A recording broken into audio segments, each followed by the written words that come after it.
and welcome to my first ever Magic video. 2 years ago, I started learning the rules of Magic so I could try and make my own card game, but that failed horrendously when I realized I have no artistic ability whatsoever. So about 3 weeks ago, I finally tried out Magic. At the time, I didn't think about recording any of the games, but they were really interesting, and to be honest, I wanted to show off my wins. So the deck I'm playing is an Eldrazi tribal with Zuladok, the Void Gorger, as my commander. One of the aspects of Magic I found to be the most interesting was the amount of permanent cards that exist, and more specifically artifacts. I absolutely love the idea of just ramping and scaling super hard through the use of artifacts, so this deck is full of powerful artifacts. My big game plan is to play my commander and trigger his cascade effect on one of my high cost Eldrazis to flood the field and win. Up in the top right, we have Steven playing Gearson Starm, Kelemorph. He has Ward 2, which is nice, but the big deal is Gearson's secondary ability, which lets him ping an additional 2 damage towards a target that has been hit by exactly 1 damage. This damage is considered commander damage, so Steven's big plan is to hit opponents with enough 1 damage sources to force a commander damage death. And finally, in the top left, we have Frederick playing Skullbriar, the Walking Grave. Skullbriar is very simple.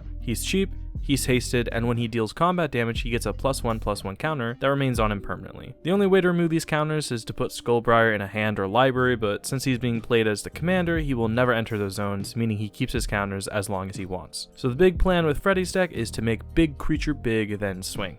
I mulliganed once, so my opening hand is a Wastes, Gargoyle Castle, Hedron Archive, Manifold Key, Everflowing Chalice, and Emrakul. I ended up throwing back my Ulamog the Ceaseless Hunger because in my mind, even though Emrakul costs 3 more mana, its cost reduction ability would let me play it a little bit earlier and cascade a little bit farther. And also his mind control ability is really cool and I wanted to see it resolved.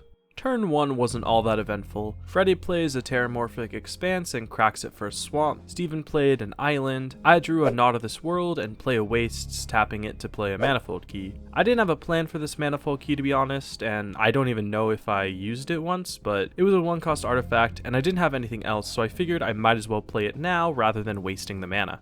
Turn 2, Freddy plays a Colony Territory, which means next turn he's going to be swinging with Skullbriar. This isn't good for me because the cheapest creature I have right now is my commander at 6 mana. I won't be seeing him for at least 2 or 3 turns, which means Skullbriar is going to get a lot of free stacks early, possibly growing him bigger than my Eldrazis before I can get them out. Steven plays a Mountain and taps 2 to play Illusionist's Bracer. At first read, I didn't realize how good this card was to Steven's deck. Copying abilities is strong, yeah, but I didn't realize that Gearson's ability counted as commander damage. So with this card, Steven effectively halved the amount of damage he needed to do to a player to kill them. Very dangerous indeed. Okay, so one quick note here. Everyone ends up drawing a card because Steven mulliganed wrong and drew a card that he was supposed to put at the bottom of his library, so rather than forcing him to just take an L, we all agreed to draw an extra card. I ended up drawing Urza's Tower and Urza's Saga this turn. I didn't play the Saga because I wanted to make sure I had enough mana to where losing the Saga in 3 turns wasn't going to hit me too hard. Instead, I just played Gargoyle's Castle. Really, it's just a fancy looking waste. I'm never really going to use its second ability because spending 5 mana and losing a land just for a small flyer is not something I'll likely ever need.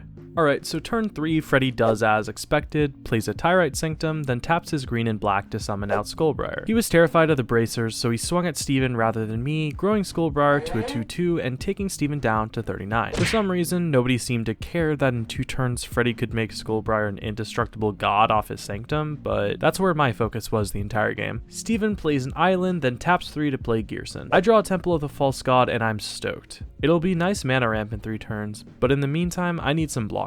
With Gearson hitting the battlefield, Freddy's not going to be swinging at Steven for long. I play Urza's Tower as my land for turn, and I do have Urza's Mine and Power Plant in my deck, but without having either in hand, I didn't really expect to be able to play all 3.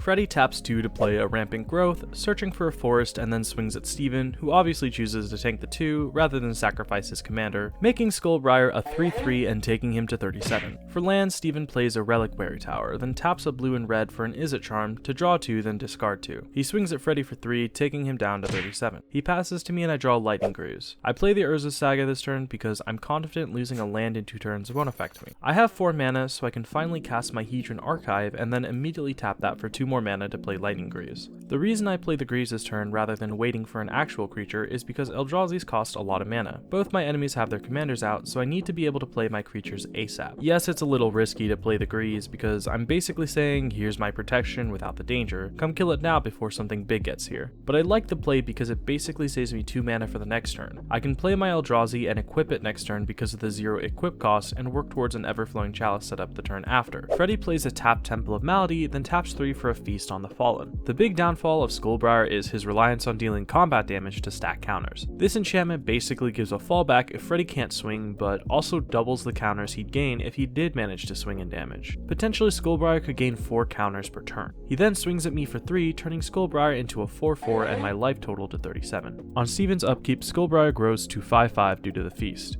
He taps for 3 and plays a Fabricate, revealing an Izzet signet, then swings at me for 3, taking me down to 34. Then on my upkeep, Skullbriar grows to 6/6. I draw a Waste, which is really good for me because it means my Temple of the False God can be played next turn, even though my Saga will be gone. I play my land drop for turn and summon my commander, Zul'Adok the Void Gorger. I don't equip Lightning Greaves to my Zul'Adok right now because I'm furiously doing math in my head. I'll lose the Saga next turn, but with it, I get a 1 or lower cost artifact. I think the best one to grab is Sol Ring because it's an immediate 2 mana. I can tap for 8 if I play the Temple and the Sol Ring, kick the Everflowing Chalice for 4, and then pay 1 for the Hedron Archive to untap the Chalice and tap again, but that would only bring me to 7 mana, not enough to cast Emrakul.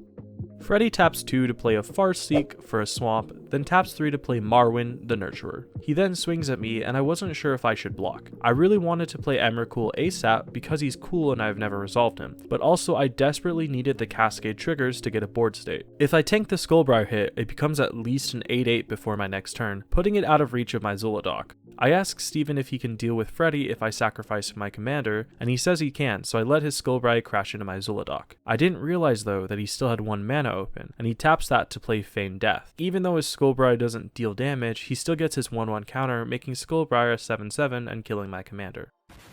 I definitely tilted a bit after that. I thought killing Skullbriar was going to keep him under control for a turn, but instead I ended up still giving Skullbriar a counter. Steven taps 2 to cast his Izzet Signet, then taps an island for Signet's cost. He then taps another island to play an Izzet Cluestone. With Skullbriar tapped, he opts to swing at Freddy for 3, taking Freddy down to 34. I draw a Majoring Network and I immediately play it for turn. I got a little confused on how sagas work. I thought I missed the timing on it and it forced itself to sacrifice, meaning I didn't get the trigger, but it resolves and I put the Sol Ring into play. I tap Sol Ring for 2 and Hedron Archive for 2, Majoring Network, Urza's Tower, Gargoyle Cascade, and the Wastes for 1 each, bringing me to 8 and playing my Zul'Adok once again. I had wanted to play Temple of the False God and try to get Emrakul out, but Freddy swinging forced me to wait a turn. Steven hadn't dealt with Freddy like he said he would, so I tried to grovel for my life, thinking Skullbriar had already grown too far for me to deal with. Freddy was scared of Steven, and I was scared of Freddy, so I told him if he doesn't kill me for 2 turns, I could resolve something cool and I wouldn't swing my first Eldrazi at him, and he accepted. Freddy taps 2 to turn Skullbriar into a god. Since he promised to let me live for 2 turns, I told him he forgot a Feast trigger, making Skullbriar an 8/8. He cycles a Titanoth Rex, giving his Skullbriar Trample. He swings at me for 8, taking me down to 26, and growing his Skullbriar to a 9/9, then 10/10 on Steven's upkeep. Steven plays an island, then taps 4 to play a Barbed Field. He then uses its enchanted land to ping Freddy's Marwyn and kill it. He swings at Freddy with his commander for 3, taking Freddy to 31 life and growing his Skullbriar to 11/11, although he does forget to add the counter until his turn. I draw a Soul Talisman and play my Temple of the False God. I tap all my mana, bringing me to 11 colorless. I pay 10 to Everflowing Chalice with a kicker of 5. Then I play Soul Talisman with my remaining 1 mana. The only other play I could have done is using my last mana on my Manifold keys so that I could tap Everflowing Chalice twice, but that would only net me 10 mana and my Emrakul costs 12 currently, so I left the mana open if I needed to cast Not of This World. Freddy plays a swamp, then taps 4 for a Phyrexian Scriptures, making his Skullbriar an 11/11 god and artifact with Trample. This scripture is a pretty big deal. I'm planning on casting Emrakul this turn and I don't have any blanket protection, only protection from instants and targeting, so a board wipe could really screw me over. Freddy tries to swing at Steven and he taps an island to play Dream's Grip. They had a little argument about timing because if you tap a creature that is already attacking, it doesn't do anything. Steven did say when he played the Dream's Grip before you declare attackers, so Skullbriar ends up tapped and Steven survives another turn. Freddy kept saying he was dead after his attack failed, but I was skeptical. Steven only had 7 mana and 3 cards in hand. Freddy was at 9 commander damage. I didn't think Steven could find 6 sources of 1 damage to bring Freddy with, forgetting that Gearson's attacks count. Steven draws and then swings at Freddy with Gearson for 3,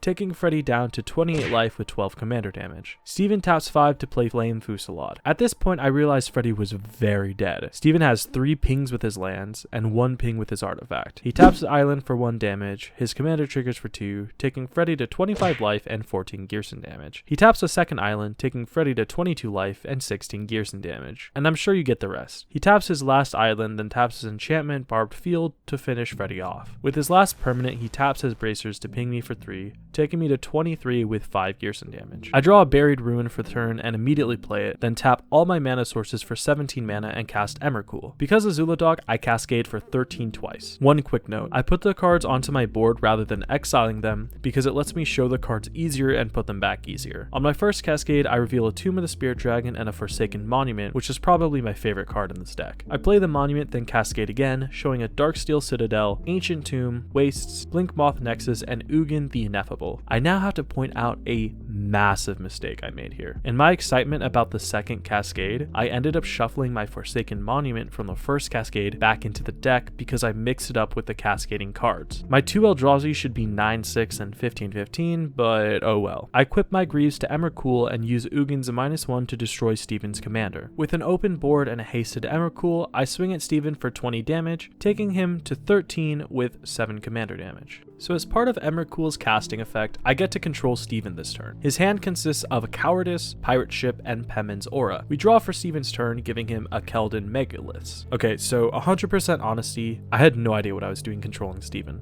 and I clearly didn't understand his game plan at all, but I just wanted to cast Emrakul because taking control of another player is so cool. In my excitement, I forgot Steven got a turn after I controlled his turn. I thought I could swing, waste all his mana, and then swing again and just win. So I wasn't really paying attention to what cards he had. I ended up just pinging him for 1 damage, then using his Pemin's Aura on my own card so he couldn't cast it. Steven takes his extra turn and plays the Keldon Megaliths we drew, using it to help tap for his commander. He plays the Cowardice and taps his Enchanted Island to target my commander, thinking he's safe because I have no mana and 1 card in hand. Unfortunately for Steven, that 1 card is not of this world. Because the spell targets, I can counter it, and because it targets my Zula Dock that has 7 power, I can cast it for 7 less mana, and it only costs 7 mana, meaning I can cast it for free. With no cards left to play, Steven scoops.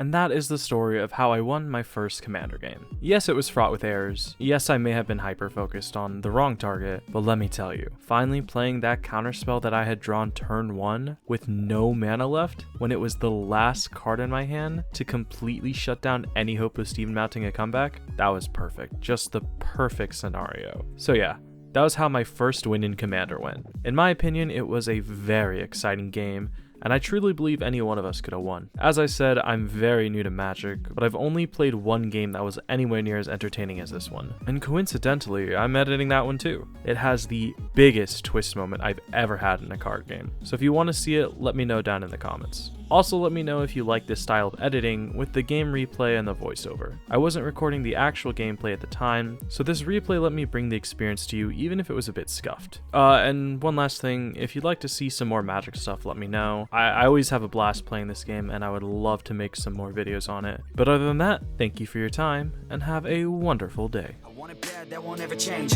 Yeah, sometimes I'm mad, sometimes I'm okay. Yeah, I know I'll have what I want someday. I need my space now so I can feel nothing. I live this nightmare so I